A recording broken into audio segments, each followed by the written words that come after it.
Hello, my name is Wildstag, and thank you for tuning in to another used book rant. Today, I'm going to be covering this book by R.A. Salvatore, Streams of Silver.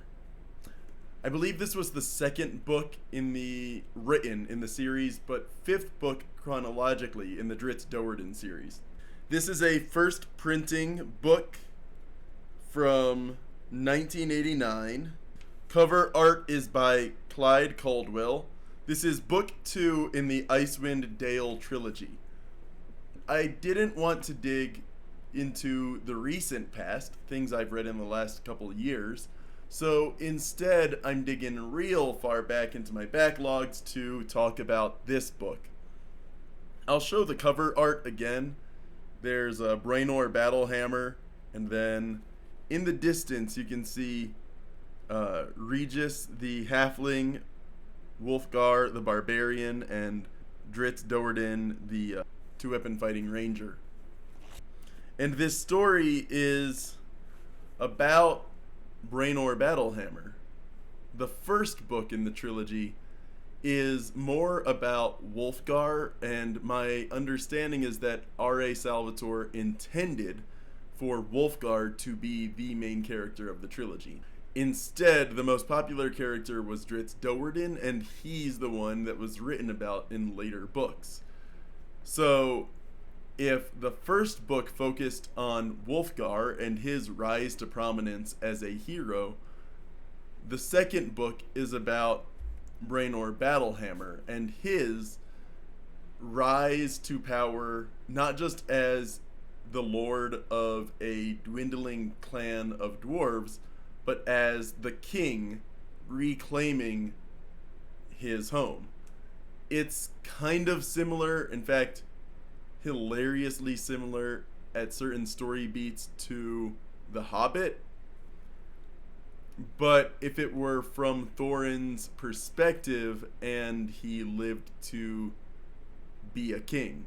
So this book is the journey from the Icewind Dale south to around Luskan, I believe, and then east past other aspects of the Sword Coast, Mirabar. I forget what the name of the town is, but where the Harpel clan is, and this does introduce several characters throughout the story. Several, not necessarily characters, but the settings are themselves characters. Dritz Dowerden is known and regarded kind of on friendly terms in the Icewind Dale, but in the Sword Coast overall, the Silver Marches, more, Icewind Dale, you zoom out and you're kind of in the northern Sword Coast. You go east inland and you're in the Silver Marches. If you zoom out further, you're on the greater Sword Coast. So in those regions, Dritz Dowerden isn't looked upon as a friend. And that does come up in this book because they're traveling with a dark elf, and drow are generally seen as evil, as not to be trusted, as assassins. And so this book follows Brainor's travels from Icewind Dale back to Mithril Hall, which was where he was born and where his kingdom lies in ruin. It was taken over by a dragon. I believe a shadow dragon is the one they use for it. And in this book, it's about the journey from point A to point B and then trying to defeat that dragon, which the book ends with Brainor Battlehammer effectively riding that dragon down into a chasm, constantly whacking away at the back of the dragon's neck. And it also includes, as a B-plot, something that extends into the following book, The Halfling's Gem, which is to say that Regis of Lonelywood, the halfling, is also a thief that stole a magic gem from a crime lord far to the south, and he came to the Icewind Dale because it was about as far away from anything as you could get and still call it civilization. But the Icewind Dale is also a place where people with bounties on their heads, but that are just trying to live out the rest of their days in relative peace, go to live out their days in relative peace. They don't stir trouble, but occasionally a bounty hunter or some legal attendant comes and people have to hide out in additional towns until eventually the bounty hunter gets tired or gets their bounty. So Regis leaves town at just the right time with Braenor and Dritz and Wolfgar. But Catti-brie, which is Braenor's adopted daughter and the love interest of Wolfgar at this point in the story, she is captured and used as like a hostage, but for baiting Wolfgar, Regis, Braenor, Trizit. So she is dragged across that point A to point B path as well, but behind the others with the intent that eventually Artemis Entreri, who is the assassin in charge of this group, he is going to not only catch up and get Regis, but is also going to end up as a rival to Dritz.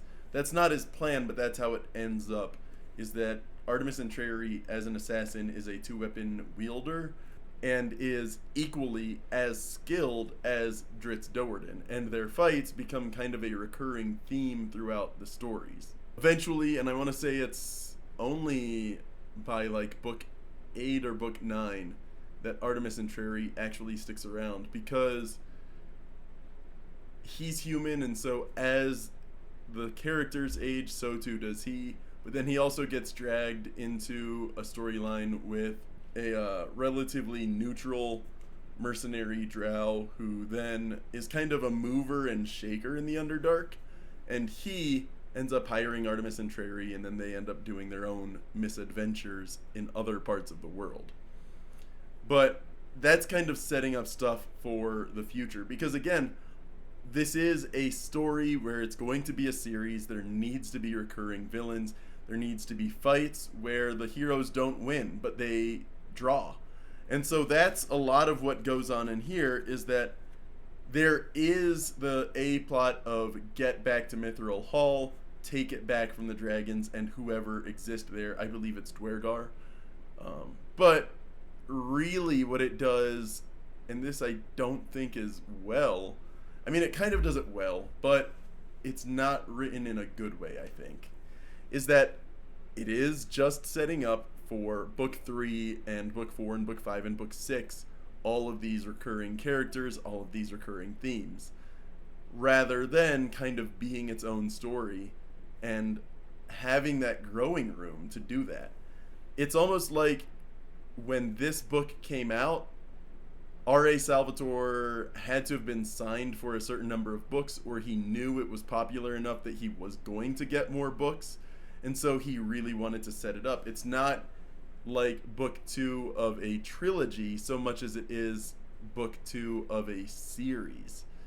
And I think that really affects the way this book is written. I haven't read it in almost a decade. I used to read it a lot when I was back in high school.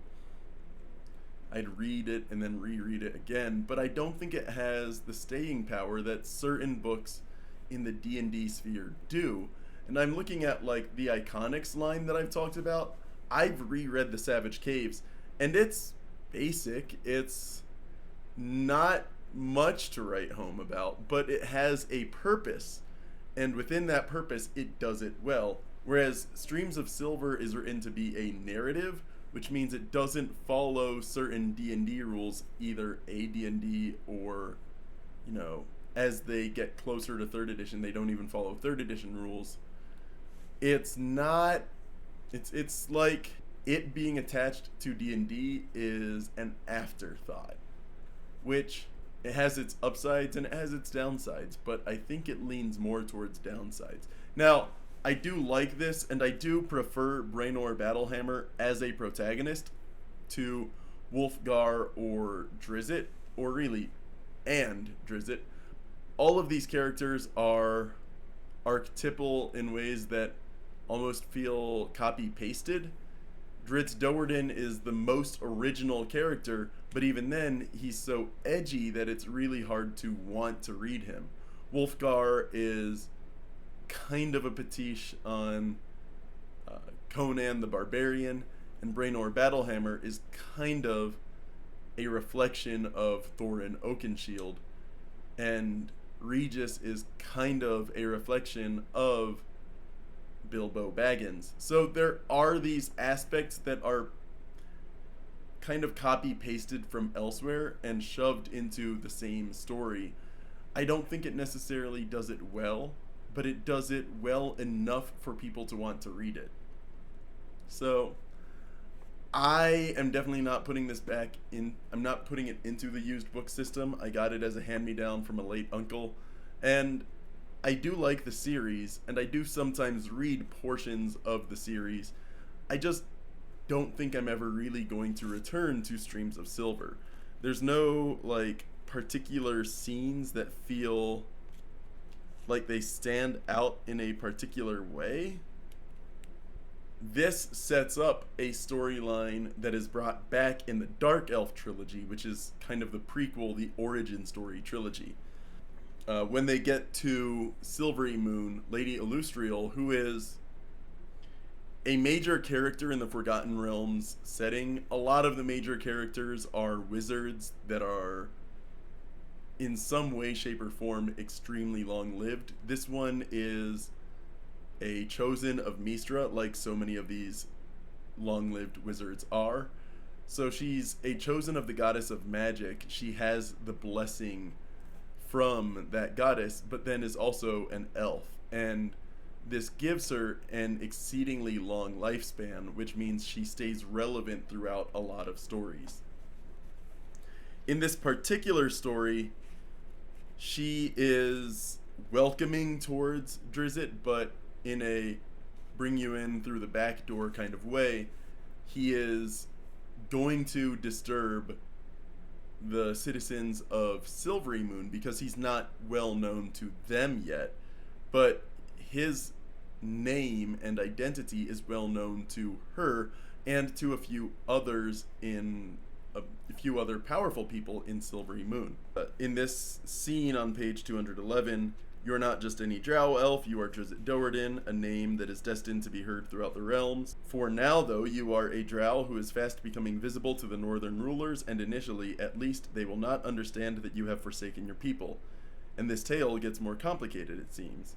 Know you that I have two sisters? Storm, a bard of renown, and Dove Falconhand, a ranger. Both have taken an interest in the name of Drizzt Do'Urden. Storm, as a growing legend in need of proper song, and Dove, I have yet to discern her motives. You have become a hero to her, I think, the epitome of those qualities that she, as a fellow ranger, strives to perfect. She came into this city just this morn, and knew of your impending arrival. And then there's some other stuff there, but it is clear that she is aware of things on a greater level than even the characters of this are. They're kind of from a backwater area, whereas Lady Illustriel, as ruler of Silvery Moon, which is one of the three major cities in the Silver Marches, she knows a lot that's going on. And then Dove Falconhand ends up coming back later on in a different story. Like I said, she comes back in, I want to say it's Sojourn. It's whichever is book 3 of the Dark Elf trilogy.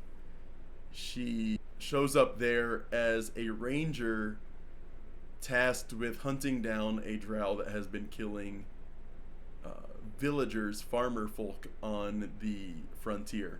And this character is kind of set up in the past, or set up as a prequel kind of character. So there's some of that going on. Like I said, it doesn't feel like book 2 of a trilogy.